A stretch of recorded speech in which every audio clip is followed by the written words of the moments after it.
బ్రిటన్లో breaking news చూస్తున్నాం. SLBC టన్నెల్లో చిక్కుకున్న కార్మికులు సజీవంగా తిరిగి వస్తారు అనే ఆశలు ఆకాంక్షలు ఆవిరవుతూ ఉన్నాయి. గంటలు గడుస్తున్నా, రోజు మారినా ప్రమాదం జరిగిన స్థలం చేరుకోవడానికి రెస్క్యూ టీమ్స్ కు వీలు కావడం లేదు. శిథిలాలను తొలగించేందుకు దారి కనిపించడం లేదు. 46 గంటలు దాటిన రెస్క్యూ ఆపరేషన్ కార్మికుల సమాచారానికి సంబంధించి ఎలాంటి పురోగతి సాధించలేదు. దీంతో సహాయక చర్యలు సవాల్గా మారాయి. శ్రీశైలం ఎడమగట్టు కాలువ టన్నెల్లో చిక్కుకుపోయిన 8 మంది కార్మికుల కోసం సహాయక చర్యలు ముమ్మరంగా కొనసాగుతున్నాయి. NDRF, army, Singareni rescue team, HYDRAA, Secunderabad bison division engineering task force సిబ్బంది ఈ చర్యల్లో పాల్గొంటున్నారు. సొరంగంలో మట్టి, నీరు భారీగా చేరడంతో సహాయక చర్యలకు ఆటంకం ఏర్పడుతోంది. కార్మికులను క్షేమంగా రక్షించేందుకు సాయశక్తులా కృషి చేస్తున్నారు. ఇటు మంత్రులు ఉత్తమ్ కుమార్ రెడ్డి, జూపల్లి కృష్ణారావు సహాయక చర్యలను దగ్గరుండి పర్యవేక్షించారు. ఈ ఘటనపైన సీఎం రేవంత్ రెడ్డి ఎప్పటికప్పుడు సమీక్షిస్తూ ఉన్నారు.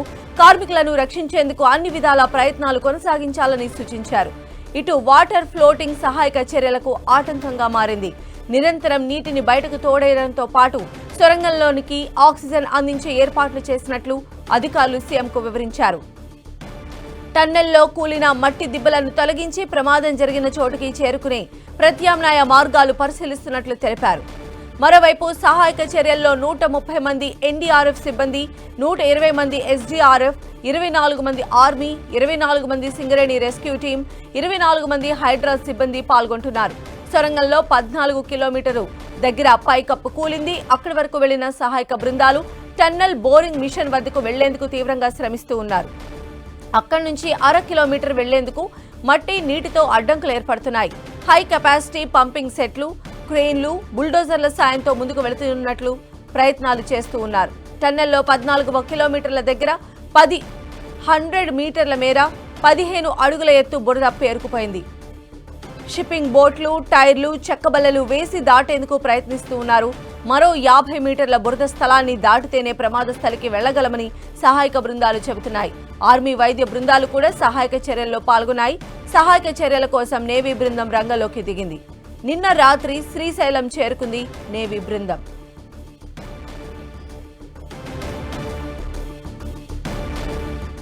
ఎస్ఎల్బీసీ టన్నెల్లో జరుగుతున్న రెస్క్యూ ఆపరేషన్స్ కి సంబంధించిన మరింత సమాచారం మా ప్రతినిధి టీజీ ప్రసాద్ అందిస్తారు. ప్రసాద్, సంధ్య, శ్రీశైలం దగ్గర ఉన్నటువంటి ఎస్ఎల్బీసీ టన్నెల్లో 2 రోజుల క్రితం జరిగినటువంటి కార్మికుల టన్నెల్లో ఇరుక్కుపోవడం పైన రాష్ట్ర ప్రభుత్వం ప్రత్యేకంగా దృష్టి సారించింది.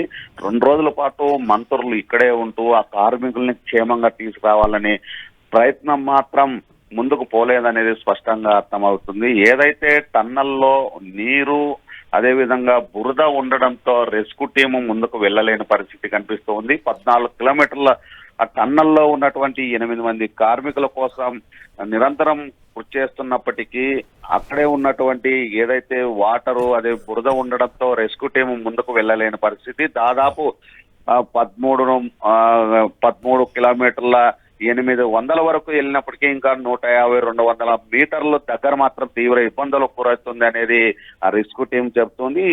ఏదైతే దీంట్లో పాల్గొన్నటువంటి రెస్క్యూ టీము అధికారులు మాత్రం తీవ్ర ఇబ్బందుకు గురవుతున్నాము, అక్కడ ఉన్నటువంటి వాటరు, బురద పోతే తప్ప ఆ కార్మికులు ఆచూకీ ఇబ్బందికరంగా ఉందనేది చెప్తూ ఉన్నారు. అయితే నిన్నటి రోజున అధికార యంత్రాంగం ఎన్డీఆర్ఎఫ్, అదేవిధంగా ఎస్డీఆర్ఎఫ్, ఫైరు, అలాగే ప్రత్యేకమైనటువంటి టీములు రావడం జరిగింది. అయితే నిన్న రాత్రి వరకు కొనసాగినటువంటి రెస్క్యూ టీం మాత్రము వాళ్ళ ఏదైతే ప్రయత్నం చేశారో ఆ ప్రయత్నం మాత్రం ఫలించలేదనేది స్పష్టంగా అర్థమవుతుంది. దాదాపు 2 రోజుల పాటు కార్మికులు 8 మంది కార్మికులు టన్నెల్లోనే ఇరుక్కపోవడంతో మాత్రం తోటి కార్మికుల్లో ఆవేదన వ్యక్తం అవుతున్న సందర్భం కనిపిస్తుంది. అధికార యంత్రాంగం మాత్రం కార్మికులను సురక్షితంగా తీసుకురావచ్చేందుకు తమ ప్రయత్నం కొనసాగిస్తున్నామని చెప్తూ ఉన్నారు. అదేవిధంగా మంత్రులు కూడా ఉత్తమ్ కుమార్ రెడ్డి, అదేవిధంగా జూపల్లి కృష్ణారావు ఇద్దరు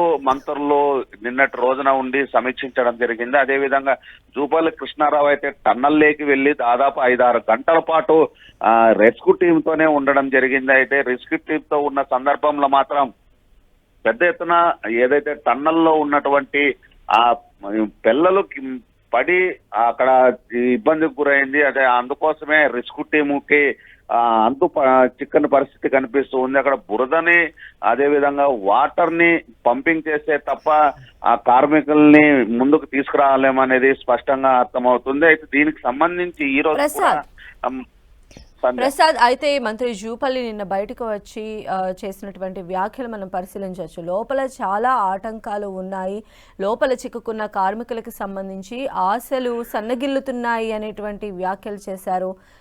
ఒక కార్మికుడికి సంబంధించినటువంటి చేతి ఆనవాళ్ళను అయితే ప్రజెంట్ ఐడెంటిఫై చేసినట్టుగా కూడా తెలుస్తోంది. సో అంటే మరి దీనికి సంబంధించి మీ దగ్గర ఎలాంటి సమాచారం ఉంది? అంటే చెయ్యికి సంబంధించి ఎలాంటి పూర్తి సమాచారం అధికారికంగా ప్రకటించలేదు. అయితే సోషల్ మీడియా కానీ బయట ప్రచారం విస్తృతంగా జరుగుతూ ఉంది. అక్కడికి వెళ్ళినటువంటి వారికి ఎవరు కూడా చెయ్యి కనిపించలేదనేది ఎన్టీవీ ప్రత్యేకంగా అడగడం జరిగింది. కలెక్టర్ని అదేవిధంగా అక్కడ ఉన్నటువంటి రెస్క్యూ టీంను కానీ అడగడం జరిగింది. అయినప్పటికీ అక్కడ ఉన్నటువంటి చెయ్యి మాత్రం స్పష్టంగా గుర్తించలేదు అనేది చెబుతూ ఉన్నారు. అయితే 8 మంది కార్మికులు మాత్రం దాదాపు 2 రోజుల పాటు అక్కడే ఉండడము, బురద నీరు ఉండడంతో మాత్రము కొంత ఇబ్బందికరంగా ఉంటుంది అనేది చెబుతూ ఉన్నారు. అయితే కార్మికులు సురక్షితంగా ఉన్నారా లేకుంటే ఇబ్బంది పడుతున్నారా అనేది మాత్రం చెప్పలేని పరిస్థితి కనిపిస్తూ ఉంది. అయితే బురద ఉండడము అదే విధంగా నీరు ఉండడం దాదాపు మోకాళ్ళ లోతుకు పైనే ఆ బురద ఉండడంతో ఏదైతే ఈ రెస్క్యూ ఆపరేషన్ ఆపరేషన్ కొనసాగలేకపోతుంది అనేది రెస్క్యూ టీం వాళ్ళు చెప్తూ ఉన్నారు. దాదాపు 7-8 టీముల వరకు డివైడ్ కావడం జరిగింది. దాదాపు 400 మంది ఈ ఏదైతే ఎన్డీఆర్ఎఫ్, ఎస్డీఆర్ఎఫ్, ఆర్మీ తర్వాత వచ్చేసి మిగతా ఏదైతే ఈ రెస్క్యూ టీములు ఉన్నాయో ఇవన్నీ పని విభజన చేసుకుంటూ మొత్తం టన్నల్లోకి వెళ్ళి ఎప్పటికెప్పుడు అప్డేట్ తీసుకుంటూ ఉన్నారు. అయినప్పటికీ ఆ బురద ఉండడము ఆ బురద బయటకు పంపించడంలో తీవ్ర సందేహ. ప్రసాద్, ఈ రోజు కోమటిరెడ్డి కూడా ఆ టన్నెల్ దగ్గరికి చేరుకునే అవకాశం ఉంది. ఆయన స్కెడ్యూల్ ఏ విధంగా ఉండే అవకాశం ఉంది? ఆయన ఇప్పటికే కూడా అక్కడ ఉన్నటువంటి అధికారులతో కోఆర్డినేట్ చేస్తున్నటువంటి పరిస్థితులు ఉన్నాయి కదా? నిన్నటి రోజు నుండి 2 మంత్రులు ఇక్కడే పర్యవేక్షించడం జరిగింది. రాష్ట్ర ప్రభుత్వం అయితే ప్రత్యేకంగా దృష్టి సారించింది. ఈ టన్నల్లో ఉన్నటువంటి కార్మికుల్ని ఖచ్చితంగా బయటకు తీసుకురావాలనే ఒక లక్ష్యంతోనే పనిచేస్తున్నారు. 2 రోజుల పాటు ఉత్తమ్ కుమార్ రెడ్డి, జీపల్లి కృష్ణారావు ఉండి ఈ రోజు మాత్రం ఎవరైతే ఈ నల్గొండకు సంబంధించిన టన్నల్ ఇది దాదాపు 45 కిలోమీటర్ల మేర సాగునీరు అందించేకి ఏర్పాటు చేసినటువంటి టన్నలు ఇంకొక 6-7 కిలోమీటర్లు తవ్వేస్తే మొత్తం టన్నలు పూర్తి అయిపోయేది. అలాంటి సందర్భంలో గత 4-5 రోజుల క్రితం ప్రారంభమైనటువంటి ఈ టన్నలు కార్యక్రమము ఈ ఘటన చోటు చేసుకోవడం పైన రాష్ట్ర ప్రభుత్వం కానీ తీవ్ర ఆవేదన వ్యక్తం చేస్తున్న పరిస్థితి కనిపిస్తూ ఉంది. దీనికి సంబంధించి రాష్ట్ర ముఖ్యమంత్రి కూడా రేవంత్ రెడ్డి ప్రత్యేకంగా దృష్టి సారించడం జరిగింది. కార్మికులను సురక్షితంగా తీసుకొచ్చేందుకే తమ ప్రభుత్వం ప్రయత్నం చేస్తుంది. అందులో భాగంగానే నేవీని అదే విధంగా ఆర్మీని కేంద్ర ప్రభుత్వ సహాయంతో ప్రత్యేకంగా దృష్టి సారించడం జరిగింది. నిన్నటి రోజున ప్రత్యేకంగా ఆర్మీకి సంబంధించిన 2 హెలికాప్టర్లలో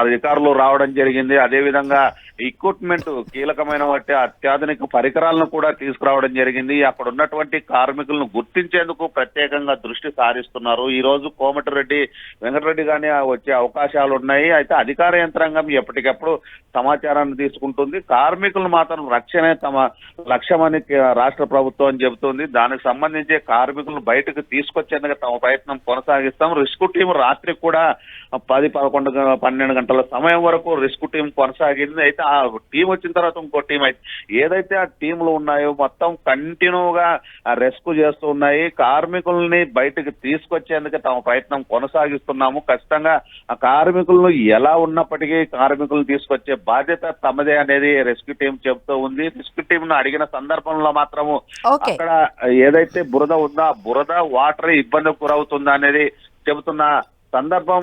SLBCలో కనిపిస్తూ ఉంది. సంధ్య. రైట్ ప్రసాద్.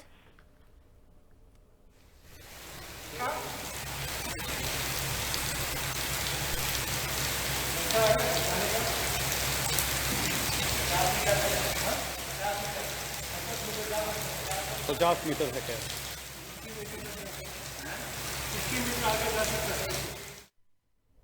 ఎస్ఎల్బీసీ టన్నెల్ లోపల పరిస్థితి భయంకరంగా ఉందన్నారు మంత్రి జూపల్లి కృష్ణారావు. నీటి ఉధృతికి బోరింగ్ మిషన్ కొట్టుకొచ్చిందని తెలిపారు. టన్నెల్లో సహాయక చర్యలు కొనసాగుతున్నాయని చెప్పారు. రెస్క్యూ టీంలు టన్నెల్ బోర్ మిషన్కు చేరువగా వెళ్లాయని తెలిపారు. లోపల చిక్కుకున్న కార్మికుల నుంచి ఎలాంటి శబ్దాలు రావటం లేదని వెల్లడించారు. కార్మికుల విషయంలో పరిస్థితి ఆశాజనకంగా లేదన్నారు. జరిగిన సంఘటన బట్టి చూస్తే తీవ్రత ఎంతుందంటే 100 టన్నులు ఉన్నటువంటి టీబీటీ మిషన్ పార్ట్ సుమారుగా 150 మీటర్ల దాకా కొట్టుకొచ్చింది. అంటే బరువైనటువంటి వస్తువులు కూడా కొట్టుకొచ్చింది. ఆ మట్టి కూడా 150-200 మీటర్లు ఇక్కడ దాకా వచ్చింది. స్టార్టింగ్ పాయింట్ లో ఇంకా ఎక్కువ హెప్ ఉంది. అంటే మొత్తం 9 మీటర్ల డయామీటర్ ఆ టన్నల్. ఇక్కడ చివరి ప్రాంతంలో ఆల్మోస్ట్ 20-22 మీటర్ల వరకు మొత్తం మట్టి దిబ్బ ఉంది. అక్కడి నుంచి డౌన్ వస్తూ 200 మీటర్ల దాకా మట్టి వచ్చి 5 మీటర్లు 6 మీటర్ 7 మీటర్ దాకా మట్టి వచ్చింది. అంటే తీవ్రత అనేది చాలా భయంకరమైనటువంటి తీవ్రత ఉంది. ఇంకా రెస్క్యూ టీమ్స్ అనేవాళ్ళు ఇంకా అక్కడే ఉన్నారు. వాళ్ళకు ఇంకా కొంత వాళ్ళకి అవసరమైనటువంటి సరంజామం కూడా పంపించే ఏర్పాటు చేస్తా ఉన్నాం. బట్ తీవ్రత అనేది అంత ఆ స్థాయిలో ఉంది. టన్నులు అంటే 1000 టన్నులు అంటే మట్టి దిబ్బలు ఎత్తున్నాయో ఆ నీటి ప్రవాహం కానీ కేసరి అంటే అంత వెలాసిటీతో లేకపోతే 100 టన్నులటువంటి మెషినరీ అనేది ఇక్కడ దాకా దూరం కొట్టుగా రాదు. సో చివరి ప్రయత్నంగా జరుగుతూ ఉంది. We have to wait and see for some more time. But chances are not that చెప్పలేము. No response. పేర్లు పెట్టి పిలిచినప్పుడు రెస్పాన్స్ రావడం లేదు. మరి వినపడతావు పక్కనే ఉన్నా కదా జరాడు ప్రెడిక్ట్ అంటే అంత చెప్పలేము. ఇప్పుడే అంత ఆశాజనకంగా కనపడతలేదు.